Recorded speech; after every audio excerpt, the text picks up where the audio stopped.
Général Mounene, bonjour. Bonjour. Kinshasa vous accuse d'avoir organisé un mouvement insurrectionnel et vous venez d'être condamné par une cour militaire à la prison à perpétuité. Qu'est-ce que vous répondez à ces accusations? À perpétuité, plus une amende de 5 milliards de dollars. C'est curieux. Bon, moi j'étais, depuis le début, c'est-à-dire 1997, le 17 mai, j'ai fait partie de ceux qui ont libéré la RDC du régime dictatorial du président Mobutu. Et déjà à l'époque du feu président Mzee Laurent Désiré Kabila, j'ai découvert les non-dits de ceux qui prétendaient être nos alliés, c'est-à-dire le cas précis, les Rwandais. J'ai découvert que M. Joseph Kabila faisait partie de ce complot. Comment je l'ai découvert? Lorsque j'ai eu à diriger les forces armées congolaises, FAC, en tant que chef d'état-major général des forces armées congolaises, il fut mon adjoint et j'ai pu le découvrir, le connaître mieux que quiconque.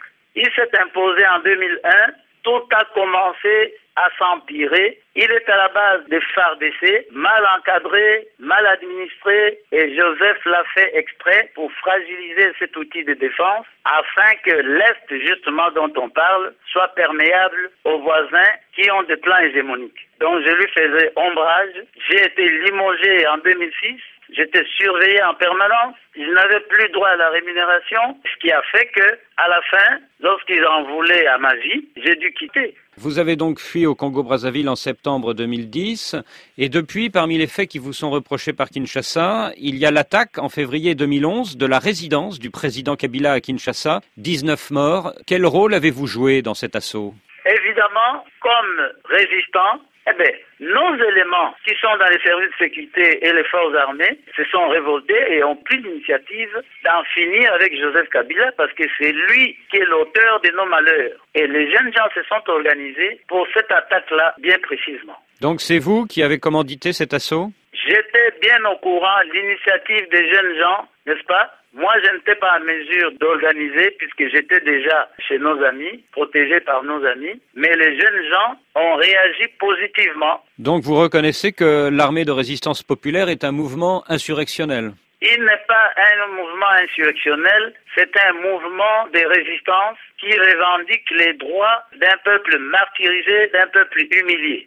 Un régime d'imposture est inacceptable aujourd'hui. Le mois dernier, avec l'UDPS d'Étienne Tshisekedi et l'Apareco d'Honoré Gbanda, vous avez lancé un appel commun pour le boycott du prochain sommet de la francophonie à Kinshasa. Mais Étienne Tshisekedi est hostile à la lutte armée. Est-ce que ce n'est pas une différence fondamentale entre lui et vous? Lorsque l'on parle de se lever contre un régime de prédation, c'est tous les patriotes qui se mettent ensemble.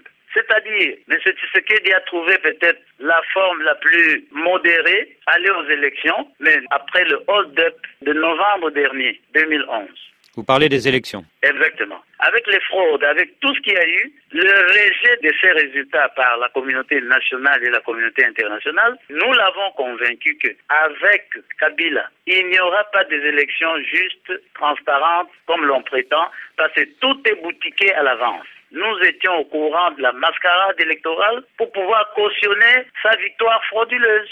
Depuis 3 mois, un mouvement rebelle, le M23, occupe une partie du territoire du Nord Kivu. De quel côté êtes-vous dans ce conflit? On parle du M23. Mais le M23 est issu du CNDP qui a rallié le PPRD, le parti de Kabila. Et il y a eu connivence.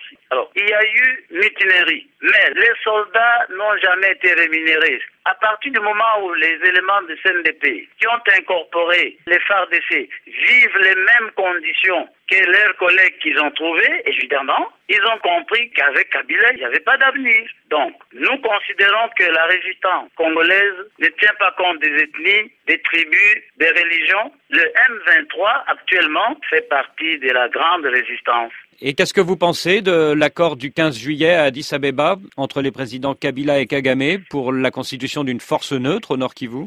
Cette force neutre est un complot. C'est encore importer une autre guerre. Ça va ouvrir une porte ouverte à la balkanisation. C'est aussi un signe d'échec.